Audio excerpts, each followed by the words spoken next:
Maharashtra assembly ఎన్నికల్లో BJP నేతృత్వంలోని మహాయుతి కూటమి అఖండ విజయం సాధించింది. 288 సీట్ల అసెంబ్లీలో 4/3 పైగా స్థానాల్లో ఘన విజయం దక్కించుకుంది. కూటమిలోని బీజేపీ 149 స్థానాల్లో బరిలోకి దిగి ఏకంగా 132 స్థానాల్లో గెలిచింది. అంటే దాదాపు 90% విజయాన్ని సాధించింది. ఇక కూటమిలోని ఏక్నాథ్ షిండే శివసేన పార్టీ 81 స్థానాల్లో పోటీ చేసి 57 సీట్లను దక్కించుకుంటే అజిత్ పవార్ ఎన్సీపీ 59 స్థానాల్లో పోటీ చేసి 41 సీట్లలో విజయం సాధించింది. ఎన్నికల్లో కాంగ్రెస్ నేతృత్వంలోని మహావికాస్ అఘాడీ కూటమి ఘోర పరాభవాన్ని మూటగట్టుకుంది. కూటమిలోని 3 పార్టీలకు వచ్చిన సీట్లను కలిపినా అర్ధ సెంచరీ దాటలేదంటే కాషాయ సునామీని అర్థం చేసుకోవచ్చు. ఇక ఇటీవల లోక్సభ ఎన్నికల్లో మహారాష్ట్రలో బీజేపీకి గట్టి ఎదురు దెబ్బ తగిలింది.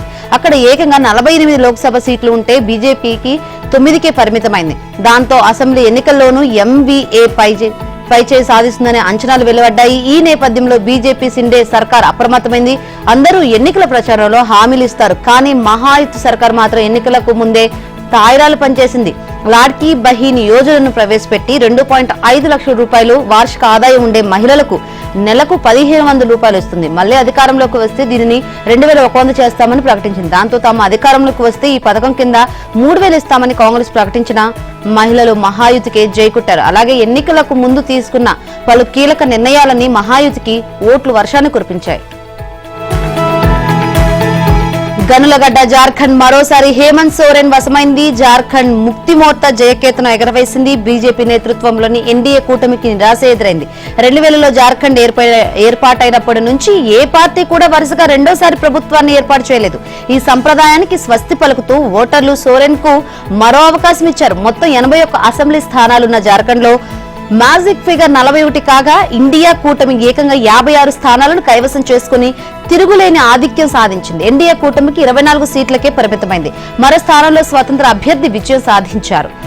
సంక్షేమ పథకాలు, స్థానిక ప్రాధాన్యాలు, ఎన్నికల ముందు హేమంత్ సోరెన్ అరెస్టు తదితర అంశాలు బలంగా పనిచేశాయి. జేఎంఎం కు విజయాన్ని కట్టబెట్టాయి. సోరెన్ అరెస్టు బీజేపీ చేసిన కుట్రగా ఓటర్లోకి తీసుకువెళ్లడంలో జేఎంఎం విజయం సాధించింది. అలాగే జేఎంఎం వాడిన ఆదివాసీ కార్డు ముందు సంతాల్ పరగనాల ప్రాంతం నుంచి చొరబాటుదారులను తరిమి కొట్టాలన్న బీజేపీ ఎన్నికల ఎజెండా నిలబడలేకపోయింది. దీనికి తోడు ఫిరాయింపుదారులకు నామినేషన్లు ఇవ్వడంపై బీజేపీలో నెలకొన్న అంతర్గత విభేదాలు పార్టీకి నష్టం చేకూర్చాయి. మరోవైపు మయ్యా యోజన కింద మహిళలకు నెలకు 2,500 ఇస్తామన్న జేఎంఎం హామీ కూడా ఓటర్లపై బ్రహ్మాస్త్రంలా పనిచేసింది. అన్న రాహుల్ గాంధీని వరుసగా 2 సార్లు గెలిపించిన వైనాడ్ ప్రజలు ఇప్పుడు ఉప ఎన్నికల్లో చెల్లెలు ప్రియాంక గాంధీకి భారీ విజయం చేకూర్చారు. రాహుల్ రికార్డు దాటి 4.1 లక్షల ఓట్ల మెజారిటీతో ఆమెకు పట్టం కట్టారు. 2 దశాబ్దాల క్రితం గాంధీ నెహ్రూ కుటుంబం వారసురాలిగా రాజకీయాలకు పరిచయమైన ప్రియాంక ప్రత్యక్ష ఎన్నికల్లో పోటీ చేయడం ఇదే తొలిసారి. తల్లి సోనియా గాంధీ రాజ్యసభ సభ్యురాలు. రాహుల్ వైనాడ్ రాయ్బరేలీ నుంచి గెలిచి వైనాడ్ స్థానానికి రాజీనామా చేశారు. అక్కడి నుంచి ప్రియాంక గెలుపుతో ఒకే కుటుంబం నుంచి 3 ఎంపీలు ఎన్నికైనట్లు అయింది. ప్రేమ అభిమానాలు కురిపించి తనకు విజయం అందించిన వైనాడ్ ప్రజలకు ప్రియాంక కృతజ్ఞత తెలిపారు. సరిగ్గా 2 దశాబ్దాల క్రితం 2004లో ప్రియాంక తొలిసారి రాజకీయాల్లోకి అడుగుపెట్టారు. 2019 జనవరిలో ఆమె ఉత్తరప్రదేశ్ తూర్పు విభాగానికి కాంగ్రెస్ ప్రధాన కార్యదర్శిగా నియమితులయ్యారు. ఆ మరుసటి ఏడాది మొత్తం యూపీకి కాంగ్రెస్ ప్రధాన కార్యదర్శిగా బాధ్యతలు చేపట్టారు. 2022లో ఉత్తరప్రదేశ్ అసెంబ్లీ ఎన్నికల్లో పార్టీ ప్రచార బాధ్యతలను తీసుకుని రాష్ట్రమంతటా పర్యటించి ప్రజల దృష్టిని ఆకర్షించారు. ఆ ఎన్నికల్లో కాంగ్రెస్ ఓటమి చెందిన ప్రియాంక ప్రచారం మాత్రం మెప్పించింది. తర్వాత 2022 చివరిలో జరిగిన హిమాచల్ అసెంబ్లీ ఎన్నికల్లో ఆమె కీలక పాత్ర పోషించి గెలుపునందించారు. 2024 సార్వత్రిక ఎన్నికల ముందు సోనియా ప్రత్యక్ష ఎన్నికల నుంచి వైదొలుగుతున్నట్లు ప్రకటించారు. దీంతో రాయ్బరేలీ నుంచి ప్రియాంక పోటీ చేస్తారని ప్రచారం జరిగింది. స్టార్ క్యాంపైనర్ గా విస్తృత ప్రచారం చేసేందుకు అప్పట్లో ఆమె పోటీకి దూరంగా ఉండిపోయారు. దేశంలో అత్యంత కీలక రాష్ట్రమైన మహారాష్ట్రలో ఎన్నికల కీలక ఘట్టం ముగిసింది. ఇక తేలాల్సింది ముఖ్యమంత్రి ఎవరు అనేదే. అయితే మహాయుతిలోని పార్టీలలో సీఎం పదవి పంచాయతీ తలెత్తకుండా ప్రజలు స్పష్టమైన తీర్పు చెప్పారు. బీజేపీ, శివసేన, ఎన్సీపీతో కూడిన ఈ కూటమిలో బీజేపీ అత్యధిక సంఖ్యలో 133 సీట్లు గెలిచింది. 2088 స్థానాలున్న అసెంబ్లీలో సాధారణ మెజారిటీ ఇది 12 సీట్లే తక్కువ. శివసేన 57, ఎన్సీపీ 40 సీట్లు సాధించాయి. బీజేపీ 80% పైగా స్ట్రైక్ రేట్ తో అత్యధిక స్థానాలు సాధించడంతో సీఎం ఏ పార్టీ నుంచో తేలిపోయింది. ప్రస్తుత డిప్యూటీ సీఎం 2014 నుంచి 19 మధ్యన సీఎంగా పనిచేసిన దేవేంద్ర ఫడ్నవీస్ పేరు గట్టిగా వినిపిస్తుంది. సీఎం ఏకనాథ్ షిండే మరోసారి ఆశలు పెట్టుకున్నప్పటికీ నెరవేరే అవకాశం కనిపించడం లేదు. పార్టీకి వీర విధేయుడు, ఎన్నికల్లోనూ విజయ పథాన నడిపించడంతో ఫడ్నవీస్ వైపే బీజేపీ అధిష్టానం మొగ్గు చూపుతున్నట్లు పేర్కొంటున్నారు. ఇక కేంద్ర హోంమంత్రి, బీజేపీ కీలక నాయకుడు అమిత్ షా ఎన్నికల ఫలితాలు వెలువడుతున్న సమయంలోనే దేవేంద్రకు ఫోన్ చేసి అభినందనలు తెలిపారు. దీంతో ఫడ్నవీస్ నే సీఎం చేస్తారనే ఊహాగానాలకు బలం చేకూరుతుంది. షా సిండేకు సైతం ఫోన్ చేసి అభినందించారు. ఇక సోమవారం బీజేపీ శాసనసభాపక్ష సమావేశం జరగనుంది. అదే రోజు మహాయుతి కూటమి సమావేశం నిర్వహించనున్నారు. ఈ నెల 26న కొత్త సీఎం ప్రమాణం చేయనున్నట్లు తెలుస్తోంది. షిండే, శివసేనకు చెందిన పలువురు ఎమ్మెల్యేలు తమ నాయకుడి ప్రజాదరణతోనే కూటమికి ఇంతటి విజయం దక్కిందని, ఆయనకే సీఎం పదవి ఇవ్వాలని డిమాండ్ చేస్తున్నాయి. అయితే కాబోయే సీఎం ఎవరనేది మహాయుతి కూటమి నిర్ణయిస్తుందని, ఈ విషయంలో వివాదం ఏమీ లేదని ఫడ్నవీస్ స్పష్టం చేశారు. తన వర్గం ఎమ్మెల్యేలను కూడగట్టుకుని బీజేపీ మద్దతుతో సీఎం అయిన ఏకనాథ్ షిండే నిన్నటిదాకా తిరుగుబాటు నేతే, ఇప్పుడు మాత్రం జనామోదం పొందిన అగ్రనేత. 2.5 ఏళ్ల క్రితం బీజేపీ సాయంతో శివసేనను చీల్చి ముఖ్యమంత్రి పగ్గాలు చేపట్టి కమలం పెద్దల ఆశీస్సులతోనే పదవిలో కొనసాగాడనిపించుకున్న షిండే తాజా ఎన్నికల ద్వారా ఒక్కసారిగా శిఖర స్థానానికి ఎదిగారు. ఇప్పుడు మహారాష్ట్రలో దిగ్గజ నేత. ఉద్దవ్ ఠాక్రే శివసేన మట్టి కరిపించడంతో అసలైన శివసేన అధిపతి తానేనని అనిపించుకున్నారు. గత లోక్సభ ఎన్నికల్లో 15 స్థానాల్లో పోటీ చేసిన 7 గెలిచి పెద్దగా ప్రభావం చూపలేకపోయిన షిండే శివసేనను మహాయుతి కూటమి భాగస్వామిగా తాజా అసెంబ్లీ ఎన్నికల్లో 57 స్థానాల్లో పార్టీని గెలిపించుకుని పడిలేచారనిపించుకున్నారు. 2.5 ఏళ్లకు ఆయన ముఖ్యమంత్రిగా ఆయన ప్రవేశపెట్టిన వివిధ పథకాలకు లభించిన ఆదరణ ఆయనకు ఓట్లు రాల్చిందనే అభిప్రాయాలు వ్యక్తమవుతున్నాయి. బాల్ ఠాక్రేకు వీరాభిమాని, అదే ఆయన రాజకీయాల్లోకి ప్రవేశించేలా చేసింది. 1980లో అప్పటి ఠానే శివసేన అధ్యక్షుడు ఆనంద్ దీఘే ఆశీస్సులతో షిండే రాజకీయాల్లోకి వచ్చారు. 1990లో ఠానే మున్సిపల్ కార్పొరేషన్ కు ఎన్నికయ్యారు. 2001లో ఆనంద్ దీఘే స్థానంలో ఠానేలో శివసేన పగ్గాలు చేపట్టారు షిండే. తాజా ఎన్నికలతో కలుపుకుంటే కోప్రి, పచ్ పఖాడి అసెంబ్లీ స్థానం నుంచి షిండే వరుసగా 5 సార్లు ఎమ్మెల్యేగా గెలిచారు. 2019లో ఆరోగ్య, కుటుంబ సంక్షేమ శాఖ మంత్రిగా బాధ్యతలు చేపట్టారు. తాజా ఎన్నికల్లో ప్రజలు అభివృద్ధికి పట్టం కట్టారని ప్రధాని మోదీ అన్నారు. అబద్దాలు, వంచన రాజకీయాలకు పాల్పడిన కాంగ్రెస్ దాని మిత్రపక్షాలను ఓడించారని చెప్పారు. ఢిల్లీలోని బీజేపీ ప్రధాన కార్యాలయంలో ఏర్పాటు చేసిన విజయోత్సవ సభలో మోదీ ప్రసంగించారు. మహారాష్ట్ర అన్ని రికార్డులను బ్రేక్ చేసిందన్నారు. గడిచిన 50 ఏళ్లలో ఏ పార్టీ గాని, ఎన్నికల ముందు ఏర్పాటైన కూటమి గాని ఇంతటి ఘన విజయం సాధించలేదని చెప్పారు. ఈ ఎన్నికల్లో మహారాష్ట్ర నుంచి వచ్చిన అతిపెద్ద సందేశం ఐక్యతేనని పేర్కొన్నారు. ఐక్యంగా ఉంటేనే సురక్షితంగా ఉంటాం అనే నినాదమే ఇప్పుడు దేశానికి మహామంత్రంగా మారిందని చెప్పారు. కులం, మతం ఆధారంగా దేశాన్ని విభజించాలని కోరుకున్న వారికి ప్రజలు బుద్ధి చెప్పారన్నారు. అన్ని వర్గాల ప్రజలు బీజేపీకి ఓటేశారని మోదీ చెప్పారు. కాంగ్రెస్ పార్టీ అధికారం కోసం కులతత్వం అనే విషయాన్ని వ్యాపింపజేస్తోందని మండిపడ్డారు. మహారాష్ట్రలో అస్థిరతను సృష్టించేందుకు యత్నించిన ద్రోహానికి పాల్పడిన కొందరి ఓటర్లే శిక్షించారని ప్రధాని మోదీ చెప్పారు. దేశమే ముందు అనే వారితో తప్ప కుర్చీయే ముందు అనే వారిని ఓటర్లు నమ్మరని తేలిపోయిందన్నారు. ప్రపంచంలోని ఏ శక్తి ఆర్టికల్ 370ని పునరుద్ధరించలేదని పునరుద్ఘాటించారు. కాంగ్రెస్ బుజ్జగింపు రాజకీయాలకు వక్ఫ్ బోర్డే ఉదాహరణ అన్నారు. ఇప్పటికీ కాంగ్రెస్ పార్టీ అసలైన లౌకికవాదాన్ని చంపేసే ప్రయత్నం చేస్తోందని మోదీ ధ్వజమెత్తారు.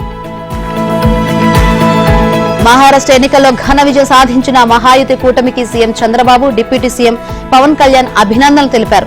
ఈ ఘన విజయం ప్రధాని మోదీ దూరదృష్టి గల నాయకత్వంపై మహారాష్ట్ర ప్రజల విశ్వాసాన్ని ప్రతిబింబిస్తోందని అన్నారు.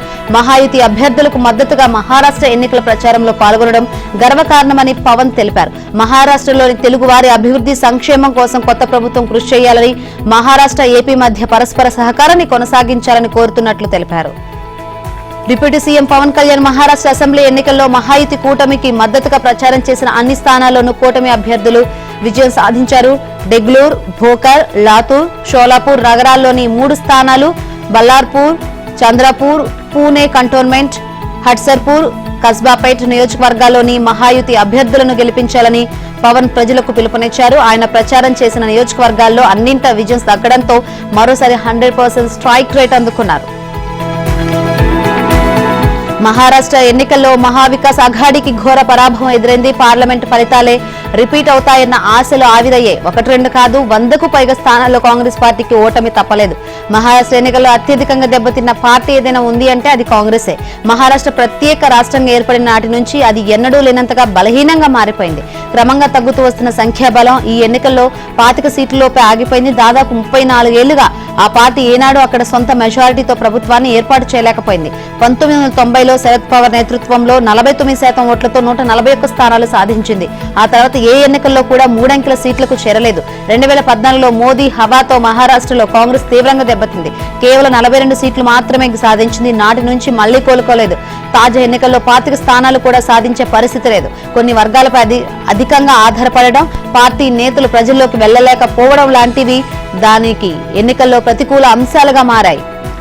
మహాయుతి విజయం మహారాష్ట్ర రాజకీయాల్లో సరికొత్త మార్పులు తీసుకొచ్చే అవకాశం ఉంది. 2 ప్రాంతీయ పార్టీలైన శివసేన, ఎన్సీపీ చీలిన ప్రత్యేక రాజకీయ పరిస్థితిలో అసెంబ్లీ ఎన్నికలు జరిగాయి. శరద్ పవార్, ఎన్సీపీ, ఉద్దవ్ శివసేన తమ అధికార గుర్తును కూడా కోల్పోయాయి. ఈ క్రమంలో జరిగిన అస్తిత్వ పోరాటంలో ఓటమి పాలయ్యాయి. ఒక రకంగా ఆ పార్టీలకు కోలుకోలేని దెబ్బే. మరోవైపు హర్యానాలో అనూహ్యంగా పరాజయం పాలైన కాంగ్రెస్ మహారాష్ట్రలోనైనా విజయం సాధించి ఇండియా కూటమిని మరింత బలోపేతం చేయాలనుకుంది. కానీ హస్తం పార్టీ ఆశలు కూడా అడియాసలయ్యాయి. అయితే రానున్న రోజుల్లో మహావికాస్ అఘాడీలో ఉద్దవ్ వర్గం కొనసాగుతుందా, సొంత దారి చూసుకుంటుందా అన్న ఆసక్తి నెలకొంది. అధికార పార్టీ నేతల లక్ష్యంగా సామాజిక మాధ్యమాల ద్వారా దూషణలకు పాల్పడుతున్న వైసీపీ కార్యకర్తలను సమన్వయం చేస్తున్న ఆ party social media in-charge Sajjala Bhargav Reddy, మాజీ సీఎం జగన్ రెడ్డి బంధువు అర్జున్ రెడ్డిపై కడప జిల్లా పులివెందులలో SC/ST కేసు నమోదైంది. ఈ కేసుకు సంబంధించి తాజాగా భార్గవరెడ్డి, అర్జున్ రెడ్డిలకు పులివెందుల పోలీసులు 41A నోటీసులు ఇచ్చారు. విజయవాడలోని సజ్జల భార్గవరెడ్డి ఇంటికి వెళ్లిన పులివెందుల పోలీసులు ఆయన తల్లికి నోటీసులు ఇచ్చారు. పులివెందులలోని అర్జున్ రెడ్డి ఇంటికి నోటీసులు అంటించారు. సోమవారం విచారణకు హాజరు కావాలని నోటీసులు తెలిపారు. మరోవైపు అసభ్య పోస్టులు పెట్టిన వైసీపీ సోషల్ మీడియా కార్యకర్త వర్ర రవీందర్ రెడ్డి కేసులో పోలీసులు మరో 15 మందికి నోటీసులు జారీ చేశారు. సౌర విద్యుత్ ప్రాజెక్టు ముడుపుల కేసులో మాజీ ముఖ్యమంత్రి జగన్మోహన్ రెడ్డి మెడకు ఉచ్చు బిగుసుకునే అవకాశం కనిపిస్తుంది. జగన్ ను ప్రాసిక్యూట్ చేసే అవకాశాలను రాష్ట్ర ప్రభుత్వం పరిశీలిస్తోంది. సౌర విద్యుత్ కొనుగోలు ఒప్పంద వ్యవహారంతో America securities and exchange commission అక్కడి కోర్టులో అభియోగాలు నమోదు చేసిన విషయం తెలిసిందే. అమెరికాలో గౌతమ్ అదానీ తదితరులపై కేసు నమోదు చేశారు. 2021లో ఆంధ్రప్రదేశ్ ప్రభుత్వం 7,000 మెగావాట్ల సౌర విద్యుత్ కొనుగోలు ఒప్పందం చేసుకోవడానికి 1,750 కోట్ల రూపాయలు లంచం ఇచ్చారని ఛార్జ్షీట్లో పేర్కొన్నారు. ఈ వ్యవహారంలో అప్పటి ఆంధ్రప్రదేశ్ ముఖ్యమంత్రి ఉన్నారని ఛార్జ్షీట్లో నిర్దిష్టంగా ప్రస్తావించారు. దీని ఆధారంగా జగన్ పై అవినీతి నిరోధక చట్టం కింద కేసు నమోదు చేయవచ్చన్న కోణంలో కూటమి ప్రభుత్వం న్యాయ నిపుణుల సలహా కోరింది. అవినీతి నిరోధక చట్టంలోని 17A అధికరణం ప్రకారం మాజీ సీఎంను అరెస్ట్ చేసి విచారణ జరపడానికి గవర్నర్ అనుమతి అవసరం. ఈ విషయంపై ఓ మంత్రి మాట్లాడుతూ రాష్ట్రాన్ని లూటీ చేసిన వాళ్ల విషయంలో సానుభూతి చూపించాల్సిన అవసరం లేదన్నారు. 100 కోట్ల లంచాలు చేతులు మారాయని అమెరికాలో కేసు నమోదైన తర్వాత చూస్తూ ఎలా ఊరుకుంటాం, అందుకే న్యాయ సలహా తీసుకుంటున్నామని తెలిపారు. తాము దీనిని తేలిగ్గా తీసుకోవడం లేదన్న సంకేతం ప్రజల్లోకి పంపడం కోసం అసెంబ్లీ సమావేశాల్లో కూటమి పార్టీలు తమ సభ్యులతో మాట్లాడించాయి. బీజేపీ పక్షనేత విష్ణుకుమార్ రాజు, టీడీపీ ఎమ్మెల్యేలు గోరంట్ల బుచ్చయ్య చౌదరి, వసంతకృష్ణ ప్రసాద్ తదితరులు సౌర విద్యుత్ టెండర్ల వ్యవహారం ప్రస్తావిస్తూ జగన్ పై చర్యలు తీసుకోవాలని డిమాండ్ చేశారు. అయితే ఒప్పంద పత్రాలను పరిశీలించి సంబంధిత అధికారులతో చర్చించి సమాచారాన్ని సీఎం చంద్రబాబుకు చేరవేస్తున్నట్టు తెలుస్తోంది. జగన్ ప్రభుత్వం ఇలాంటి అవినీతి వ్యవహారాలకు పాల్పడి అస్తవ్యస్త విధానాలను సాగించడం వల్లే ప్రజలపై విద్యుత్ భారం పడిందన్నారు. ఈ వ్యవహారాన్ని క్షుణ్ణంగా పరిశీలిస్తున్నామని, ఆ తర్వాత అధికారికంగా స్పందిస్తామని రవికుమార్ స్పష్టం చేశారు. వైసీపీ ప్రభుత్వ హయాంలో అడ్డు అదుపు లేకుండా రెచ్చిపోయిన వారిపై చర్యలు తీసుకునేందుకు పోలీసులు సిద్దమవుతున్నారు. జగన్ రెడ్డి పాలనలో వారిపై కేసులు కూడా నమోదు చేయని పోలీసులు కూటమి ప్రభుత్వం అధికారంలోకి వచ్చిన తర్వాత వారిపై చర్యలకు సిద్దమవుతున్నారు. అక్టోబర్ 4, 2020లో శ్రీకాకుళం జిల్లా నరసన్నపేట పరిధిలో ఓ గ్రామంలో జరిగిన గ్రామ సచివాలయ ప్రారంభోత్సవ కార్యక్రమంలో ఏపీ మాజీ డిప్యూటీ సీఎం ధర్మాన కృష్ణదాస్ అమరావతి రైతులను కించపరిచేలా మాట్లాడారు. పెయిడ్ కూలీలు నోటితో అనకూడదని వినకూడని పదాలతో బహిరంగంగా మాట్లాడారు. దీనిపై టీడీపీ నేతలు పోలీసులకు ఫిర్యాదు చేసినా చర్యలు తీసుకోలేదు. ఈ వ్యవహారంపై మరోసారి తొళ్లూరు పోలీస్ స్టేషన్లో ఫిర్యాదు చేశారు. ఇప్పటికైనా కృష్ణదాస్ పై చర్యలు తీసుకోవాలని టీడీపీ నేతలు, రైతులు కోరుతున్నారు. వివాదాస్పద దర్శకుడు ఆర్జీవి వైసీపీ పాలనలో AP CM Chandrababu, deputy CM Pawan Kalyan, మంత్రి లోకేష్ పై సోషల్ మీడియాలో అసభ్యకర పోస్టులు పెట్టాడు. రామ్ గోపాల్ వర్మ పోస్టులపై పెదపరిమికి చెందిన రైతు సంఘం మాజీ ఉపాధ్యక్షుడు నూతలపాటి రామారావు తుళ్లూరు PS లో ఫిర్యాదు చేశారు. ఆర్జీవి పెట్టిన పోస్టులు అసభ్యకరంగా ఉన్నాయని, చంద్రబాబు, పవన్ కళ్యాణ్, లోకేష్ ఫోటోలను రాష్ట్ర ఎన్నికల అధికారి కార్యాలయంలో ఫిర్యాదు చేయడానికి వచ్చిన టీడీపీ సోషల్ మీడియా మహిళా కార్యకర్తల తలలతో ఆర్జీవీ మార్ఫింగ్ చేశారని నూతలపాటి రామారావు అన్నారు. వెంటనే ఆర్జీవీపై చర్యలు తీసుకోవాలని పోలీసులకు విజ్ఞప్తి చేశారు. ఆంధ్రప్రదేశ్ లో వైఎస్ఆర్ కాంగ్రెస్ పార్టీకి మరో బిగ్ షాక్ తగిలింది. రాష్ట్రంలో టీడీపీ, జనసేన, బీజేపీ కూటమి ప్రభుత్వం ఏర్పడిన తర్వాత కీలక నేతలు, మాజీ మంత్రులు, సిట్టింగ్ ఎంపీలు, ఎమ్మెల్సీలు, ప్రజాప్రతినిధులు ఇలా చాలా మంది పార్టీకి గుడ్ బై చెప్పారు. ఆ తర్వాత కొందరు టీడీపీలో, ఇంకా కొందరు జనసేనలో, మరికొందరు బీజేపీలో చేరారు. అయితే ఇప్పుడు వైసీపీకి మరో ఎమ్మెల్సీ రాజీనామా చేశారు. ఎమ్మెల్సీ పదవికి వైసీపీకి రాజీనామా చేస్తున్నా అని జయమంగళ వెంకటరమణ తెలిపారు. కైకలూరు నియోజకవర్గం నుంచి గతంలో టీడీపీ ఎమ్మెల్యేగా పనిచేసిన జయమంగళ వెంకటరమణ గత ప్రభుత్వ హయాంలో అంటే వైసీపీ హయాంలో అప్పటి సీఎం వైఎస్ జగన్ సమక్షంలో టీడీపీని వీడి వైసీపీలో చేరారు. ఆ తర్వాత ఆయనకు ఎమ్మెల్సీ పదవి కట్టబెట్టారు వైఎస్ జగన్. అయితే రాష్ట్రంలో కూటమి ప్రభుత్వం ఏర్పడిన తర్వాత జయమంగళ వెంకటరమణ వైసీపీకి దూరంగా ఉంటున్నారు. ఈ నేపథ్యంలోనే వైసీపీకి గుడ్ బై చెప్పేందుకు నిర్ణయం తీసుకున్న జయమంగళ వెంకటరమణ ఎమ్మెల్సీ పదవికి రాజీనామా చేశారు. ఈ మేరకు మండలి చైర్మన్ కు రాజీనామా లేఖను పంపారు. జగన్ ప్రభుత్వంలో నాటి ప్రతిపక్ష నేత చంద్రబాబుపై ఎన్టీఆర్ జిల్లా నందిగామలో జరిగిన రాళ్ల దాడి కేసులో పోలీసులు చర్యలు తీసుకోవడం ప్రారంభించారు. ఈ దాడితో సంబంధం ఉన్న నలుగురిని శనివారం అదుపులోకి తీసుకున్నారు. నందిగామకు చెందిన సజ్జనరావు, బెజవాడ కార్తీక్, పరిమి కిషోర్, కంజికచర్ల ఏఎంసీ మాజీ చైర్మన్ మార్తా శ్రీనివాసరావును అరెస్ట్ చేశారు. 2022 నవంబర్ 4న బాదురే బాదురు కార్యక్రమంలో నందిగామ రైతు బజార్ వద్ద ఈ రాళ్ల దాడి జరిగింది. ఈ ఘటనలో Chandrababu chief security officer Madhusudan ముఖానికి గాయమైంది. నాడు జగన్ ప్రభుత్వంలో నిందితులపై ఎలాంటి చర్యలు తీసుకోలేదు. ఘటన జరిగిన తర్వాత అప్పటి పోలీసులు అధికారులు ఐపీసీ 124 సెక్షన్ కింద కేసు నమోదు చేసి వదిలేశారు.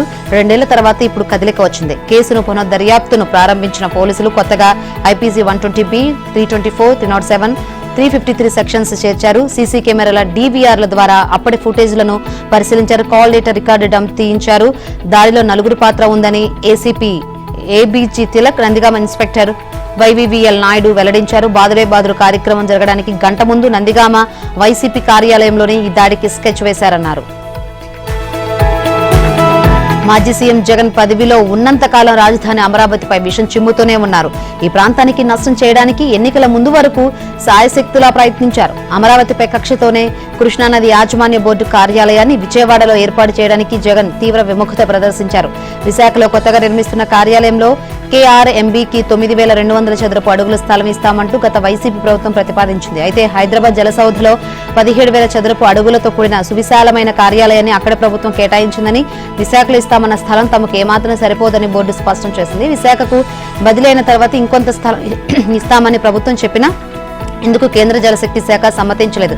2023 డిసెంబర్ 13న కేఆర్ఎంబీ చైర్మన్ కు ఆ శాఖ సంయుక్త కార్యదర్శి రాసిన లేఖలో విశాఖపట్నానికి కేఆర్ఎంబీ ప్రధాన కార్యాలయం తరలించడం ఆమోదయోగ్యం కాదని తేల్చి చెప్పారు. 2 తెలుగు రాష్ట్రాలకు సంబంధించిన అంశమైనందున తరచూ సమావేశాలకు హాజరయ్యేందుకు, ప్రాజెక్టుల సందర్శనకు ప్రయాణపరమైన ఇబ్బందులు ఉంటాయని పేర్కొన్నారు. కేఆర్ఎంబీ ప్రధాన కార్యాలయం విజయవాడలో ఏర్పాటు చేయాలని రాష్ట్ర సాగునీటి సంఘాల సమైక్య చేసిన విజ్ఞప్తిని కూడా పరిగణలోకి తీసుకున్నట్లుగా ఆ లేఖలో తెలిపారు. ఆంధ్రప్రదేశ్ ప్రభుత్వం కొత్తగా తెచ్చిన చట్టం వల్ల భూములు కబ్జా చేసే వారికి కఠిన చర్యలు పడతాయని తెలుగుదేశం పార్టీ తెలిపింది. వైసీపీ ప్రభుత్వ హయాంలో విచ్చలవిడిగా పెరిగిపోయిన భూ కబ్జాదారుల దుర్మార్గాలను అడ్డుకోవడానికి కొత్త చట్టం వచ్చిందని ఆ పార్టీ వ్యాఖ్యానించింది. పార్టీ కేంద్ర కార్యాలయంలో బ్రాహ్మణ కార్పొరేషన్ మాజీ చైర్మన్ వేమూరి ఆనంద్ సూర్య మాట్లాడుతూ కొత్తగా తెచ్చిన భూ దురాక్రమణ నిరోధక చట్టం ప్రకారం భూములు కబ్జా చేస్తే 10 నుంచి 14 సంవత్సరాలు జైలు శిక్షతో పాటు భారీ జరిమానాలు పడతాయన్నారు. జగన్ రెడ్డి హయాంలో రాష్ట్రం నలుమూలల భూ కబ్జాలు విపరీతంగా పెరిగిపోయాయని అన్నారు.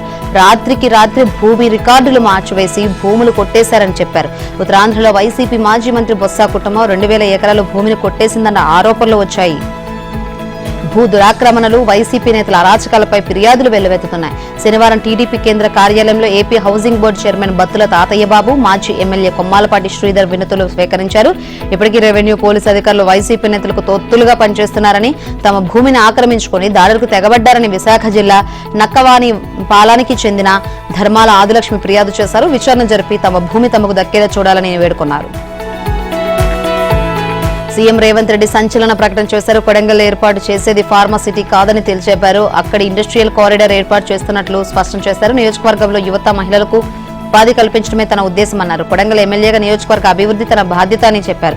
సొంత నియోజకవర్గ ప్రజలకు తానెందుకు తానెందుకు ఇబ్బంది పెడతానన్నారు సీఎం రేవంత్ రెడ్డి. జిల్లా అభివృద్ధి విషయంలో భూములు ఇస్తున్న ప్రజలకు అండగా ఉండేందుకు సీఎం రేవంత్ రెడ్డి కీలక ప్రకటన చేశారు. భూసేకరణ పరిహారం పెంపును పరిశీలిస్తామని వామపక్ష పార్టీల ప్రతినిధుల బృందంతో సీఎం రేవంత్ రెడ్డి వ్యాఖ్యలు చేశారు. లగచర్ల ఘటనపైన సీఎంకు వినతిపత్రం అందజేశారు వామపక్ష నాయకులు. సీఎం రేవంత్ రెడ్డిని కలిసి వాస్తవాలు వివరించామన్నారు తమ్మినేని వీరభద్రం. ఫార్మా కంపెనీల కోసం రైతులు ఇష్టముంటేనే భూములు ఇవ్వాలని జాతీయ మానవ హక్కుల కమిషన్ సూచించింది. లేదంటే కోర్టుకు వెళ్లి భూసేకరణపై స్టే తెచ్చుకోవాలని పేర్కొంది. బలవంతంగా ఎవరూ భూములు లాక్కోరని తెలిపింది. శనివారం వికారాబాద్ జిల్లా దుద్యాల మండలం లగచర్ల రోటిబండ తండాలో ఎన్హెచ్ఆర్సీ ప్రతినిధులు పర్యటించారు. ఇటీవల ప్రజాభిప్రాయ సేకరణకు వెళ్లిన అధికారులపై దాడి చేసిన ఘటనలో అరెస్టై వారి కుటుంబ సభ్యులతో commission register of law Mukesh, ఇన్స్పెక్టర్లు రోహిత్ సింగ్, ప్రకాష్ శర్మ మాట్లాడారు. ఒక్కొక్కరి నుంచి వాంగ్మూలం నమోదు చేశారు. ఆ రోజు లగచర్లలో ఏం జరిగింది, ఘటన తర్వాత పోలీసులు వచ్చి ఏం చేశారు అని బాధిత కుటుంబ సభ్యులను అడిగారు. దీంతో ఘటన తీరును మహిళలు వివరించారు. మహారాష్ట్ర అసెంబ్లీ ఎన్నికల్లో ఘన విజయం సాధించిన నేపథ్యంలో బీజేపీగా తెలంగాణపై దృష్టి సారించనున్నట్లు తెలుస్తోంది. ఈ మేరకు పార్టీని సంస్థాగతంగా బలోపేతం చేసుకోవడంతో పాటు రాజకీయ వ్యూహాలకు పదును పెట్టే యోచనలో ఉంది. దక్షిణాదికి తెలంగాణను గేట్ వేగా భావిస్తున్న బీజేపీ అగ్రనాయకత్వం వచ్చే ఎన్నికల్లో ఇక్కడ అధికార పీఠాన్ని కైవసం చేసుకోవాలన్న పట్టుదలతో ఉంది. ఇందుకు అనుగుణంగా ఇప్పటికే అంతర్గత కార్యాచరణ అమలు చేస్తోంది. తాజాగా మహారాష్ట్ర ఫలితాల జోష్ను తెలంగాణలో కొనసాగించేందుకు సమాయత్తమవుతుందని పార్టీ ముఖ్య నేతలు చెబుతున్నారు. ఇందులో భాగంగా పార్టీని సంస్థాగత బలోపేతం చేయాలని జీహెచ్ఎంసీతో పాటు ఎమ్మెల్సీ స్థానిక సంస్థల ఎన్నికలను ప్రతిష్టాత్మకంగా తీసుకోవాలని రాష్ట్ర పార్టీని జాతీయ నాయకత్వం ఆదేశించింది. తెలంగాణలో త్వరలో ప్రజా తిరుగుబాటు రానుందని కేంద్ర హోంశాఖ సహాయ మంత్రి బండి సంజయ్ కుమార్ తెలిపారు. మహారాష్ట్ర ఎన్నికల ఫలితాల నేపథ్యంలో కరీంనగర్లోని మహాశక్తి ఆలయ ఆవరణలో ఆయన మీడియాతో మాట్లాడారు. కాంగ్రెస్ ప్రభుత్వ వైఫల్యాలపై బీజేపీ యుద్ధం ప్రకటించబోతుందన్నారు. మహారాష్ట్ర ఎన్నికల్లో మోదీ అభివృద్ధి మంత్రం పనిచేసిందన్నారు. కాంగ్రెస్ కూటమి ఎన్ని అబద్దాలు ప్రచారం చేసినా ప్రజలు నమ్మలేదన్నారు. భవిష్యత్తులో ఆ కూటమి ముక్కలు కావడం ఖాయమన్నారు. తెలంగాణలోనూ ఆ పార్టీలు లుకలుకలు మొదలు కాబోతున్నాయన్నారు. రాష్ట్రంలో కాంగ్రెస్ ప్రభుత్వాన్ని పడగొట్టే అవసరం బీజేపీకి లేదని స్పష్టం చేశారు. ఆ పార్టీ ఎమ్మెల్యేలు కూల్చుకుంటారన్నారు. ప్రస్తుత కాంగ్రెస్ ప్రభుత్వం కూడా నడుస్తోందని బండి సంజయ్ ఆరోపించారు. త్వరలోనే ప్రతి కుటుంబానికి స్మార్ట్ కార్ ఇస్తామని, దాని ద్వారా ప్రభుత్వం నుంచి వచ్చే పథకాలు అందుతాయని మంత్రి పొంగులేటి శ్రీనివాసరెడ్డి తెలిపారు. ఖమ్మం రూరల్ మండలంలో పలు అభివృద్ధి కార్యక్రమాల్లో ఆయన పాల్గొన్నారు. ఖమ్మం జిల్లా ఖమ్మం రూరల్ మండలం తెల్దారుపల్లి మద్దులపల్లిలో సీసీ రోడ్డు నిర్మాణ పనులకు మంత్రి పొంగులేటి శ్రీనివాసరెడ్డి శంకుస్థాపన చేశారు. ఈ సందర్భంగా ఏర్పాటు చేసిన సభలో ఆయన మాట్లాడారు. ఎన్నికల సమయంలో చేసిన వాగ్దానాలు కొన్ని అమలు చేశామని, మరికొన్ని చేయాల్సి ఉందన్నారు. త్వరలోనే అర్హులైన వారందరికీ ఇందిరమ్మ ఇళ్లు ఇస్తామని ఆయన చెప్పారు. అలాగే అర్హులైన వారందరికీ ఆసరా పెన్షన్లు ఇస్తామన్నారు. రైతులకు 13,000 కోట్ల రుణమాఫీ చేయాల్సి ఉందని, వారందరికీ డిసెంబర్లోపే రుణమాఫీ చేస్తామని మంత్రి పొంగులేటి శ్రీనివాస్. అమెరికా అధ్యక్ష ఎన్నికల్లో విజయం సాధించిన డొనాల్డ్ ట్రంప్నకు కేసుల విషయంలో భారీ ఊరట లభిస్తోంది. తాజాగా హష్ మనీ కేసులో కీలక పరిణామం చోటు చేసుకుంది. ఆ కేసుకు సంబంధించి శిక్షను నిరవధికంగా వాయిదా వేశారు. ఈ నెల 26న ఈ కేసును వాయిదా వేసేంత వరకు శిక్షపై స్టే కోసం ఉమ్మడి దరఖాస్తు మంజూరు చేయండి అని న్యూయార్క్ జడ్జి జువాన్ మేర్చర్ తీర్పులో పేర్కొన్నారు. అధ్యక్షుడు ట్రంప్నకు నిర్ణయాత్మక విషయంతో బూటకపు హ్యాష్ మనీ కేసు పూర్తిగా నిలిచిపోయింది. శిక్ష వాయిదా పడింది. ట్రంప్ భారీ విజయాన్ని సాధించారు అని ట్రంప్ కమ్యూనికేషన్స్ డైరెక్టర్ స్టీవెన్ చియుంగ్ తెలిపారు. హ్యాష్ మనీ కేసులో డొనాల్డ్ ట్రంప్ ఇప్పటికే దోషిగా తేలగా న్యూయార్క్ కోర్టు ఈ నెలలో శిక్ష ఖరారు చేయాల్సి ఉంది. ఇదే సమయంలో అమెరికా అధ్యక్షుడిగా డొనాల్డ్ ట్రంప్ ఎన్నిక కావడంతో ఆయన క్రిమినల్ విచారణ ఎదుర్కోకుండా రక్షణ ఉంటుందని సుప్రీంకోర్టు గతంలో చెప్పిన నేపథ్యంలో ఈ కేసును కొట్టివేయాలని ట్రంప్ తరపు న్యాయవాదులు కోర్టును ఆశ్రయించారు. స్వయంగా కోర్టులో వాంగ్మూలం ఇచ్చారు. ఆమెతో సహా మొత్తం 22 మంది సాక్షులను కోర్టు విచారించింది. అయితే దీనిపై ఈ నెల 26న శిక్ష ఖరారు కావాల్సి ఉండగా శిక్ష వాయిదా పడడం గమనం. బోర్డర్ గవాస్కర్ ట్రోఫీని విజయంతో ఆరంభించే దిశగా టీమిండియా దూసుకెళ్తోంది. తొలి రోజు బ్యాటర్ల వైఫల్యం తర్వాత బౌలర్ల అద్భుత ప్రదర్శనతో పైచేయి సాధించిన టీమిండియాకు రెండో ఇన్నింగ్స్ లో ఓపెనర్లు తిరుగులేని ఆరంభాన్నిచ్చారు. యశస్వి జైస్వాల్, కేఎల్ రాహుల్ అదరగొట్టడంతో శనివారం రెండో రోజు ఆట ముగిసే సమయానికి భారత జట్టు వికెట్ నష్టపోకుండా 172 పరుగులు చేసింది. యశస్వి జైస్వాల్ 90 పరుగులతో నాటౌట్ అవ్వగా కేఎల్ రాహుల్ 62 పరుగులతో నాటౌట్ గా వెనుదిరిగారు. వీరిద్దరూ 346 బంతుల్లో 172 పరుగులు ఓపెనింగ్ భాగస్వామ్యాన్ని నెలకొల్పారు.